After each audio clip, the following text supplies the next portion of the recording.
Hey everyone, welcome back to Redditly. Today's video is titled Nuclear Ghosting Revenge on Cheating Fiancé. Please make sure to like and subscribe and hit that notification bell so you never miss an upload. Let's get right into it. First time posting, long time reader, short time member of Reddit. Not sure if this is pro-revenge, nuclear revenge, or nuclear ghosting, but here goes. Just for reference, the time frame is from 2013 to 2016. It has obviously been several years since the incident, and I literally have never told anyone in my new life about this. Tonight I have some good wine to drink and figure I'll let my fingers do the talking. I thought I had met the perfect woman. We met in the last year of college, and we met at a party and hit it off instantly. She was a beautiful blonde with sun-kissed skin, and she could have been a model. Think Kate Upton type figure. She was kind, compassionate, sympathetic, good listener, and had an active life with many friends. She liked my friends, and it was awesome over the 3 years we knew each other, and how our friend groups merged. Several of our friends began dating each other. It was some of the best times of my life. I was on for a postgrad in finance, and she had a degree in contractual law. This is just to say we ended up being successful in our own rights. But I'm no slouch in the looks department either. 5'11", 190 pounds, and like the gym. I wasn't a super athlete, but let's just say I was built. But I was/am very shy and didn't have a lot of prior relationships prior to meeting her. The first evening we met, we were smitten. First night, we talked all night. Then it went to texting/phone calls daily, then dates weekly. Then after a year, when I started working my new job, she moved in. I loved her family and her family loved me. Mostly her mother, as her father was standoffish, as he was to everyone. It was a whirlwind romance. After 2.5 blissful years of overseas vacations, hiking trips, and luxury vacations, I proposed to her. She said yes. I was over the moon. She was doing all the planning for the wedding. We were talking about our futures together, buying a house, children, and family trips that we were going to take together, and all such things like that. Then it happened. One evening after we both got home to our apartment, she is a little distant. I think I noticed it right away as we were very affectionate towards each other. This would only happen about once a week for the first month after proposal. Then it was more frequent. I would have been none the wiser except that I used to listen to a lot of Reddit on YouTube, so I waited and observed.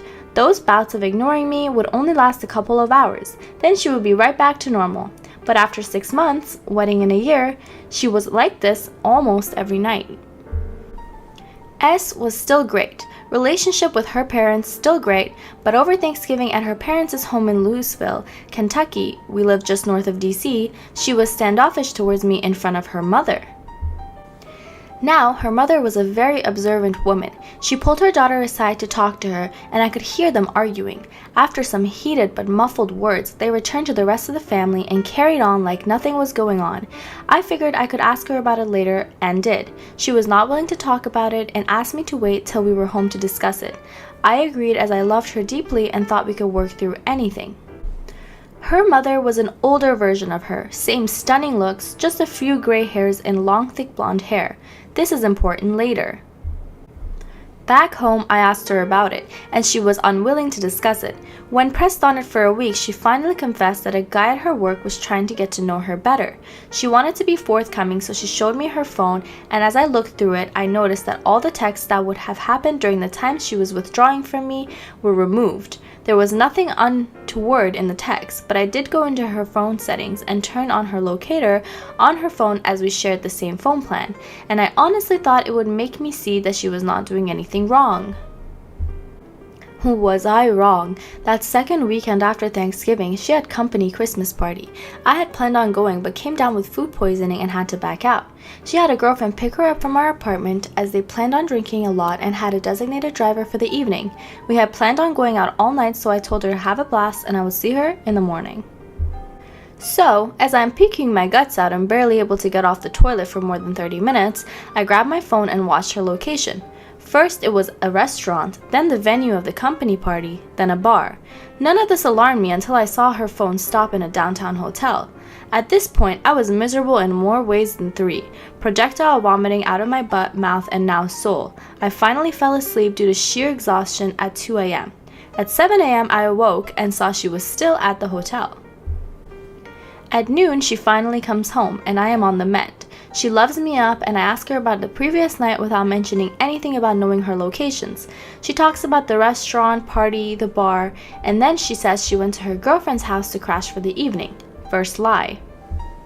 For the next 3 months, she has to start working later and later, 3 to 4 days a week.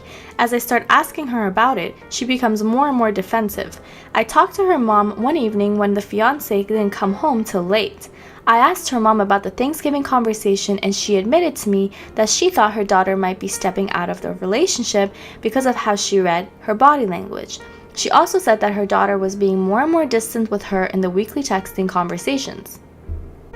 With all the speculation that was going on in my mind, I kept it to myself. 2 weeks later at work, I ended up getting a new project at my company that was going to require me to fly to Midwest Monday through Friday for the next 5 weeks starting in 2 weeks. It came with an increase in salary, and as I broke the news to my fiancé, she was delighted for me. I didn't think though that she was excited for the same reasons I was, so I went online and ordered 4 motion-activated spy cameras in my apartment. I put 1 in the living room / entry area, 1 in the kitchen, 1 in our bedroom, and 1 looking down our hallway. They were very small and connected to the internet via a hidden network, so they wouldn't be spotted on the Wi-Fi network. I secured the cams with a password and waited. On my first week out, she had girlfriends over the first 2 nights and never worked late once. The 3rd night, a guy came over. I was enraged. I'm sitting there in my hotel room screaming at the monitor and calling her every name in the book. Then they went all the way. First on the couch, then in our bed. She bent for ways for him that I didn't know were possible. What was the worst was that I was watching them get it on. I call her to see how her day went. She hears the phone ringing and holds her hand up for him to stop giving her anal and answers the call. I ask why she's breathing heavy and said she was at the gym working out. As soon as the call is over, she goes right back to doing the dirty. When I got home Friday evening, I ignored her and went right to bed. And early Saturday, got up and went cycling. I was so upset that I didn't even realize that I biked over 50 miles from our apartment. The furthest I had biked before was 30 miles, but that day I went 105.6 miles. Getting back absolutely exhausted, I showered. Then she and I went out that evening and had fun with our friends and had a lot to drink.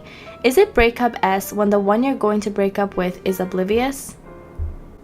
I was bursting inside. Heartbreak, anger, rage, feelings of betrayal all swirled around my heart and mind. She, who used to be so attentive, was oblivious to all this. It hurt so much because I loved her so much. I finally confided in one of our mutual friends, and he told me that they all knew about it for months.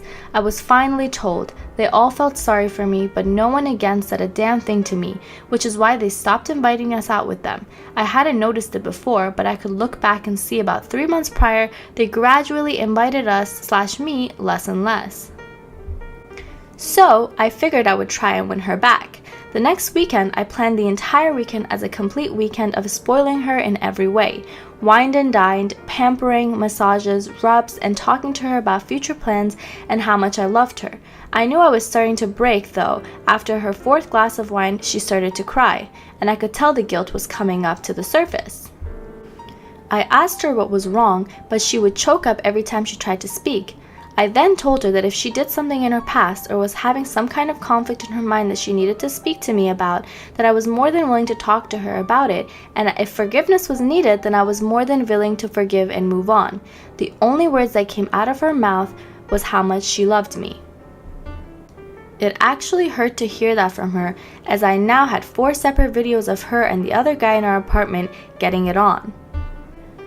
Over the next 8 weeks of traveling to the Midwest, the trips lasted for what could be 10 weeks, I recorded over 41 hours of her having S with what I found out was her coworker. She never worked late once while I was gone. I tried every weekend to be extra attentive, and each week she got more and more distant. After watching this for 8 weeks, I was done, so I devised a 12-step getaway plan. Number 1, gather evidence. Number 2, get her out of the way in order to execute my plan. I scheduled a 2-week exclusive getaway trip for us at an all-exclusive resort, Barbados. She was ecstatic. Then a week before the trip, I claimed I had to back out and told her to take a friend. I knew it was over when she showed no disappointment that I couldn't go. She scheduled Coworker to go with her. Number 3, terminate our apartment lease. It would expire 3 days into her trip and I was a sole signature on the lease. Number 4, find a job in another town. The company I had been assisting in the Midwest had offered me a job with a slight increase in salary. Number 5, find a new place to live. I got an apartment in the above said location. When she is gone, perform the following. Number 6, take her to the airport, go back home and pack all her things, same day. Saturday. 7, get a new phone number /phone/email. Cancel all social media. Monday. 8, separate us completely in regard to finances. Withdrew all monies from our joint accounts and then closed them. I put all her money in an envelope and packed it in her things. Monday. 9, have some of the movers pack up all my things and ship it to the West. 10, take all her things to her mother's house 600 miles away. All my fiancé's belongings fit into the back and bed of my F-250 crew cab. Tuesday through Saturday. 11, give her mother the evidence. 12, start my new life. I didn't want to do anything that was illegal, so I made sure that nothing of hers was missing. It was so hard to pack all her stuff nice and neatly away. I never cried so hard in my entire life. I have read so many times on Reddit about significant others saying they will never do it again when caught, but they don't stop. My hope was that she would genuinely confess so we could forgive and move on. She never did. Twice she came really close, but her secret was too hard for her to reveal. Tuesday morning, I left our apartment north of DC for the last time. It took 10 hours to get to her mom's house. What happened when I got there, I was not prepared for.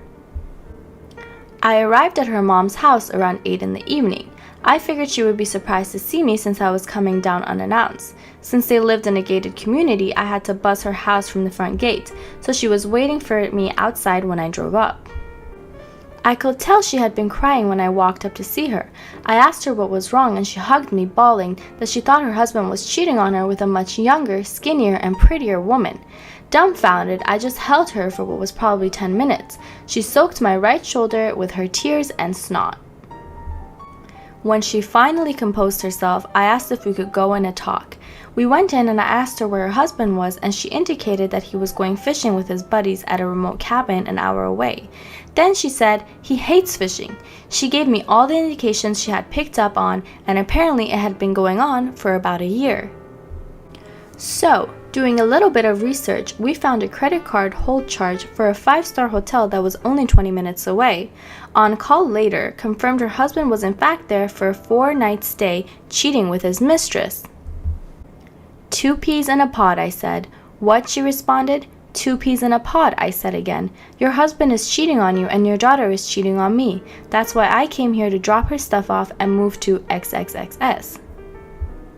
I showed her the evidence in a binder on screen captures I had made. After looking at the first 3 or 4 pages, she looked at me dumbfounded. We both hugged and cried for a good 30 minutes. At that point, she said stop crying and looked at me and said, well, tonight there is nothing we can do about it except for you and I to knock out these 3 bottles of Moscato and F in the every room of the house. She grabbed 2 wine glasses and a bottle of Moscato wine and walked to her private pool deck saying, are you coming out here or are you going to get effing revenge? Now, I won't get into much details because I don't want to get blue balls, but that night and for the next 3 days, we effed non-stop. I put myself in every hole her beautiful body could offer. I must have finished in or on her 25 plus times in that period. After those days were over, we passionately said goodbye and I drove to my new destination. She kept me informed as to everything that happened when now ex-fiancé got back. The day fiancé got back was epic. I canceled my phone the morning of the day she got back, so when the plane landed and she called for a ride, it indicated that the phone was disconnected. She apparently had her lover take her home. He dropped her off and left. When she came to the door, a strange couple, new tenants, answered the door and she freaked out. I can't tell you how many times she tried to call me because again, the number was no longer valid. She went to her girlfriend's to stay for a time as the coworker was already married. When she called her mom in a panic, her mom told her that I had come down and dropped off all her things and mentioned that all her monies were down there as well, 600 miles away. Her mom didn't tell her that she had effed me more in 3 days than my fiancé and I had in the last 6 months, but she did tell her that she knew that she was cheating on me, and I said I had found a new job, place to stay, and a new career away from her and all the friends we had, and that her mother was separating from her father due to infidelity. Apparently, she cried for days and took a week off of work, but alas, she found comfort in the arms of her married lover.